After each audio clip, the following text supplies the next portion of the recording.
Hello student, good morning. मैं आप प्रीति, आपकी हिंदी की टीचर।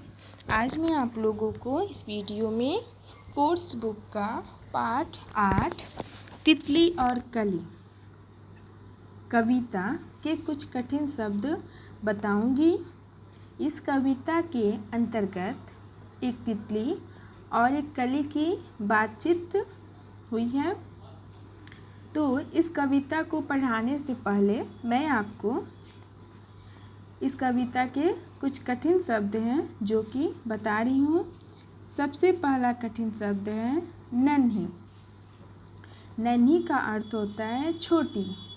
ठीक है, जैसे कि मैं आपको एग्जाम्पल दे रही हूँ कि मेरे बगीचे में नन्ही नन्ही कली खिली हुई हैं, यानी कि मेरे बगीचे में क्या है, छोटी छोटी कली खिली हुई हैं। नन्ही का अर्थ होता है छोटी। अगला शब्द है 2 नंबर डाल। डाल का अर्थ होता है टहनी। ठीक है, जैसे कि मैं आपको बता रही हूँ कि एक तोता आम के पेड़ की डाल पर बैठा हुआ है। तो जो तोता है वो कहाँ बैठा है कि जो आम का पेड़ है उसकी जो टहनी है उस पर तोता बैठा हुआ है। तो डाल का अर्थ क्या हुआ, टहनी।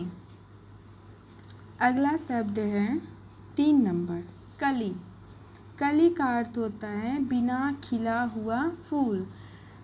बच्चों, आपने देखा होगा कि सबसे पहले कली ठीक है, कली होती है, उसके बाद फूल खिलता है। तो कली का अर्थ हुआ बिना खिला हुआ फूल, जो फूल पूरी तरह से अभी खिला हुआ नहीं है। अगला शब्द है 4 नंबर जागना। जागना का अर्थ होता है सोकर उठना।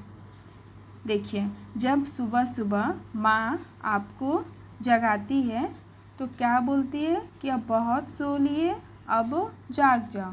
तो यानी कि सोकर उठ जाओ, अब तुम बहुत देर तक सो लिए, अब जाग जाओ। अगला शब्द है 5 नंबर संग। संग का अर्थ होता है साथ। ठीक है, देखिए, जैसे कि मैं बता रही हूँ आपको कि राम जब खेलता है तो उसके संग उसके भाई बहन भी खेलते हैं। यानी कि जब राम खेलता है तो उसके साथ कौन कौन खेलता है, उसके साथ उसके भाई बहन भी साथ में खेलते हैं। तो संग का अर्थ होता है साथ। अगला शब्द है 6 नंबर छूना। छूना का अर्थ होता है स्पर्श करना।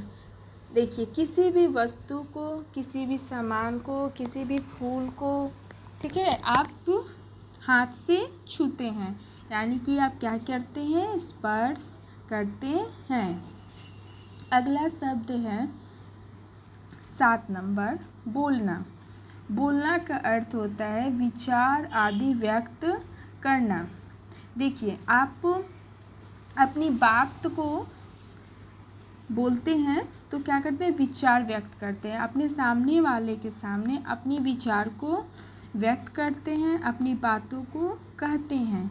तो आप कैसे कहते हैं, तो बोल कर कहते हैं। तो बोलना का अर्थ होता है विचार आदि व्यक्त करना। सामने वाले के सामने आप अपनी बातों को, अपने विचारों को व्यक्त करते हैं। अगला शब्द है 8 नंबर महक। महक का अर्थ होता है सुगंध। देखिए, जब कोई फूल, ठीक है, कोई भी फूल बहुत ही सुगंधित होता है, उसकी जो महक होती है वो बहुत ही सुंदर होती है, अच्छी होती है। तो महक का अर्थ क्या होता है, सुगंध या खुशबू। महक का अर्थ होता है सुगंध या खुशबू। अगला शब्द है 9 नंबर भली। भली का अर्थ होता है प्यारी।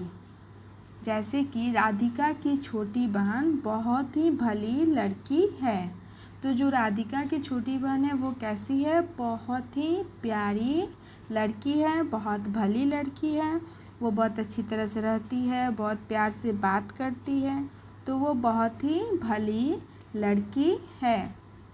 राधिका की छोटी बहन बहुत ही प्यारी है। आपका कठिन शब्द पूरा हुआ। ठीक है, आपका होमवर्क है, आपका गृह कार्य है, इन कठिन शब्दों को याद करो और कॉपी में लिखो। आपका होमवर्क क्या है बच्चों कि तितली और कली कविता के कठिन शब्दों को याद करो और कॉपी में लिखो। Okay, thank you.